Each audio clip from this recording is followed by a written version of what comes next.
ইংরেজি শিখতে যেমন ওয়ার্ড শেখা প্রয়োজন, ঠিক তেমনই ওয়ার্ডের সঠিক ব্যবহার জানাটাও আমাদের জন্য খুবই প্রয়োজনীয়।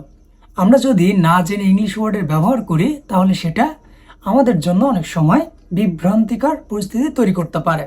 যেমন একটা ওয়ার্ড আছে বিউটিফুল, এই ওয়ার্ডটার ব্যবহার না জেনে আমরা ব্যবহার করে থাকি। যেমন মনে করেন আপনার কোনো এক ফ্রেন্ড ফেসবুকে একটা ছবি আপলোড করলো, ছেলে ফ্রেন্ড, আপনি তার কমেন্টস বক্সে যে কমেন্টস করতেছেন বিউটিফুল, ইউ লুক বিউটিফুল বা ইউ লুকিং ভেরি বিউটিফুল। দেখেন এখানে ছেলেদের ক্ষেত্রে বিউটিফুল এই শব্দটা যায় না। বিউটিফুল শব্দটার উৎপত্তি বা বিউটিফুল শব্দটা শুধুমাত্র মেয়েদের ক্ষেত্রে ব্যবহৃত হয়।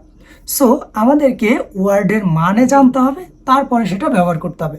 Beautiful only use for girls, not boys, remember it. Beautiful শব্দটা শুধুমাত্র মেয়েদের ক্ষেত্রে ব্যবহার করতে হয়, ছেলেদের ক্ষেত্রে নয়। ছেলেদের ক্ষেত্রে ব্যবহৃত হয় হ্যান্ডসাম। হ্যান্ডসাম মেয়েরা হয় না, মেয়েদের ক্ষেত্রে কখনো হ্যান্ডসাম ওয়ার্ড ব্যবহার করা যায় না।